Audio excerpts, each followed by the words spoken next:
तो बौद्ध धर्म में कर्म का सबसे ऊंचा स्थान उन्होंने बताया है। और उस कर्म में कुशल कर्म में कन्वर्ट करने के लिए, क्योंकि ये देखिए, किसी भी कुशल कर्म में जब तक हम अरहत नहीं होंगे, उन्होंने क्या कहा है, उसमें अविद्या लेटेंट रूप में रहती है। जब तक अरहत नहीं होते, कहीं ना कहीं अविद्या रहती है उसमें। 10 संयोजन जब तक पूरे नहीं होंगे, अविद्या का समावेश रहेगा। और जब 10 संयोजनों का प्रहाण हो जाएगा, इरेडिकेशन हो जाएगा, तब वो प्योरिटी ऑफ माइंड आएगी और अविद्या लास्ट में जाती है। तो इसलिए चित्त के बारे में, चित्त कर्म का मुख्य आधार है, वहीं से जनरेट होता है। पहले थॉट आता है, फिर मुंह तक आता है, फिर वो बॉडी तक आता है।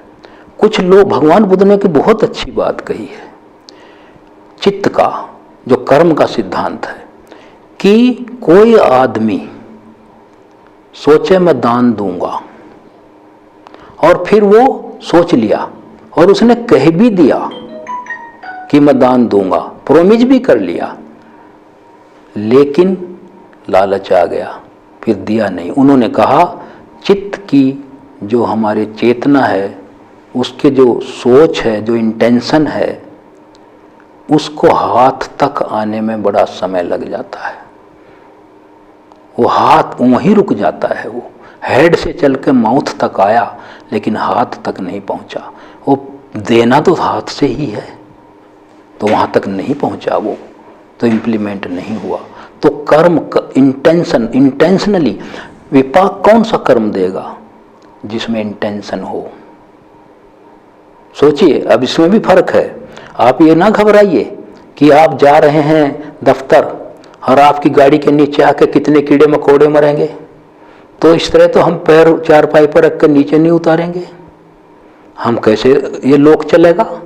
ये भी मैं यहाँ क्लियर करना चाहता हूँ। ये लोक कैसे चलेगा? कैसे चलेगा ये लोक? कर्म किसे कहते हैं? इंटेंशनल थॉट, इंटेंशनल, जिसमें मैंने जानबूझ के किया है, वो उसको कर्म, इंटेंशनल थॉट कहते हैं उसको। रास्ते में मैं जा रहा हूँ गाड़ी से, रास्ते में एक सांप है, सड़क क्रॉस कर रहा है, जानबूझ के उसके ऊपर चढ़ाऊं, तो मेरा इंटेंशनल थॉट है, इंटेंशनली मैंने उसको मारा है। मैं ये भी कर सकता था कि रुक जाता, जब तक वो सड़क क्रॉस करे मैं रुक जाता, वो पास वो चला जाता, तब मैं आगे गाड़ी बढ़ाता। तो अनइंटेंशनल ये है कि रात को सड़क पर अंधेरा है और कितने वहाँ जीव जंतु सवेरे को मिलेंगे आपको मरे हुए, कुत्ते भी मरते हुए सड़क पर मरे हुए मिलेंगे, सांप भी मरे हुए मिलेंगे, सारी जो रात को घूमते हैं सड़क पर निकल कर, उसमें कितने मरे हुए पाए जाते हैं।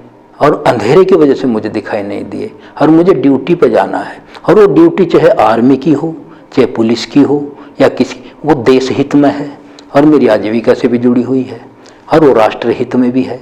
तो वहाँ आप ना घबराएं कि रात को नहीं जाऊँगा ड्यूटी पे, कितने जानवर मरेंगे, ये नहीं है। इस तरह तो लोग ठहर जाएगा, ये लोक की जो लोक का जो व्यवहार वो ठहर जाएगा, ऐसे नहीं चलता। ये भगवान बुद्ध ने संतुलन नहीं बिगड़ने दिया। उन्होंने कहा इंटेंशनल थॉट, जो आपका इरादा है, जिसमें जानबूझ के किया है, वही आपका विपाक बनेगा। अनजाने में हुआ जिसकी आपको जानकारी भी नहीं है, तो वो उससे ना घबराएं, वो आपने जानबूझ कर नहीं किया है। हाँ, सावधानी बरतिए। जैसे कभी कभी मैं इसको करता हूँ, कई बार मैंने इसका अनुभव किया है। जब टॉयलेट गया तो जो टॉयलेट में थोड़ा पानी बचा रहता है, मैं उसको देखता हूँ झांक के पहले, तो उसमें कई बार ऐसा हुआ, कोई मच्छर, कोई ऐसा जीव तैर रहा है, उसमें गिर गया हुआ है सावधानी से, तो उसको मैंने एक कोई सीख लकड़ी की उठाई और उसको पकड़ के उस पर चढ़ा दिया और बाहर बिठा दिया। तो इतना बारीकी से आपको देखना होगा, इतना बारीकी से आपको देखना होगा, तब जाके कहीं आप इस तरह का वो उसकी सावधानी, अलर्टनेस और वो प्रज्ञा आएगी। हाँ, ये ऐसा नहीं है, ये 24 घंटे का धर्म है, इसमें आप ये ना सोचें कि इस वक्त ये करना है, इसमें ये धर्म ये समय और काल से नहीं जुड़ा है, ये मेंटल प्योरिटी से जुड़ा है। वो गंदगी जो है राग द्वेष मोह की अविद्या की, वो तो 24 घंटे निकालनी है। और ये जो है आप ये ना सोचिए कि मैं आज ये पिछली चली आ रही है, मेरा जो स्वभाव है उसको तोड़ना बड़ा मुश्किल है।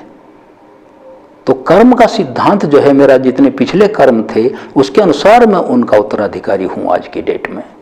तो इसलिए ये सम्मा दिट्ठी सूत्र में जो मतलब यह है, इतना ये कर्म की बात रह गई थी, इसको आप किताब में भंते नारद की किताब है, मतलब यह उसमें लॉ ऑफ कम्मा, उसको पढ़िए आप।